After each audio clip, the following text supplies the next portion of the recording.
Daniel Latifi versus Union of India. ये एक important case है और ये एक तरह से शाह बानो बेगम का जो केस था मेंटेनेंस का, उसका सिक्वल कह सकते हैं या शाह बानो 2 कह सकते हैं। 80 के दशक में जब शाह बानो बेगम का जो मेंटेनेंस का मामला था, उसमें सुप्रीम कोर्ट ने ये कहा कि जो सीआरपीसी के सेक्शन 125 में अपनी पत्नी को मेंटेन करने के लिए डाइवोर्स के बाद भी मोहम्मद अहमद खान जो कि उसके पति थे, उनको मेंटेनेंस देना पड़ेगा। और ये हिंदू मुस्लिम क्रिश्चियन सब पर सेकुलर ढंग से बनाया हुआ कोड है और क्रिमिनल लॉ सब पर इक्वली अप्लाई होता है। इसके बाद मुस्लिम धर्मगुरुओं तथा कट्टरपंथियों ने इसके खिलाफ, इस स्पेसिफिक जजमेंट के खिलाफ प्रोटेस्ट करना शुरू किया और उस समय की राजीव गांधी सरकार ने दबाव में आते हुए एक कानून बनाया जिसका नाम था Muslim women protection of rights on divorce act 1986। जब ये एक्ट बना तो इस एक्ट को डैनियल लतीफ़ी ने चैलेंज किया। डैनियल लतीफ़ी ने क्यों चैलेंज किया? क्योंकि मोहम्मद अहमद खान वर्सेस शाह बानो बेगम के केस में सुप्रीम कोर्ट में शाह बानो की तरफ से डैनियल लतीफ़ी एडवोकेट थे और जब ये कानून बनाया गया तो डैनियल लतीफ़ी ने माना कि ये जो कानून बना है ये अनकॉन्स्टिट्यूशनल है, अन इस्लामिक है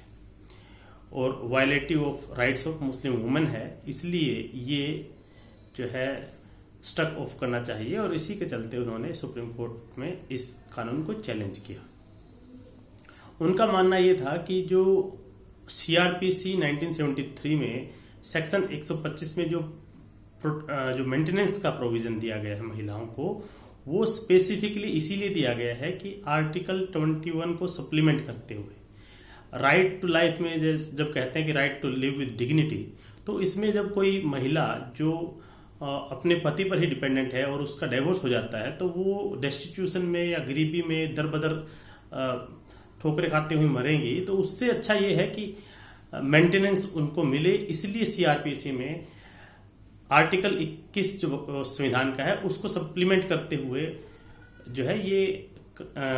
सेक्शन 125 सीआरपीसी इस कोड में डाला गया था।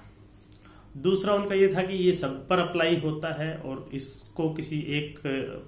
पर्टिकुलर जो धर्म के लोगों के लिए को उससे एक्सक्लूड नहीं किया जा सकता। तीसरी उसने ये कहा कि जो ये जो कानून बनाया गया है उस मुस्लिम वुमेन के जो डाइवोर्स राइट के प्रोटेक्शन के लिए, ये अन इस्लामिक है और अनकॉन्स्टिट्यूशनल है, क्योंकि इस्लाम भी ये कहता है कि जो है वुमन को उसका हस्बैंड प्रोटेक्ट करे, मेंटेन करे। इसके जो खिलाफ जो आर्ग्यूमेंट्स थी वो ये थी कि अगर जो लेजिस्लेचर है, पार्लियामेंट है, अगर कानून बना सकती है मुस्लिम महिलाओं के प्रोटेक्शन के लिए, कोई जैसे 125 में उनको इंक्लूड कर सकती है, तो उसको एक्सक्लूड भी कर सकती है लॉ बना करके। तो अगर कोई चीज एक हाथ से दी जा सकती है तो वो वापस भी ली जा सकती है। दूसरा ये है कि ये जो स्पेसिफिकली कानून बनाया गया है वो ऐसा नहीं है कि उससे एक्सक्लूड तो करता है सीआरपीसी से, लेकिन उनके लिए अलग से प्रोविजन भी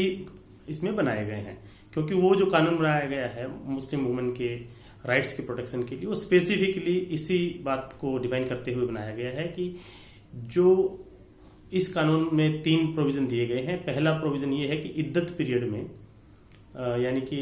3 तलाक के बाद तकरीबन 90 दिन तक जो है मेंटेनेंस के लिए मेंटेन करने का जो रिस्पॉन्सिबिलिटी होगी वो पति की होगी।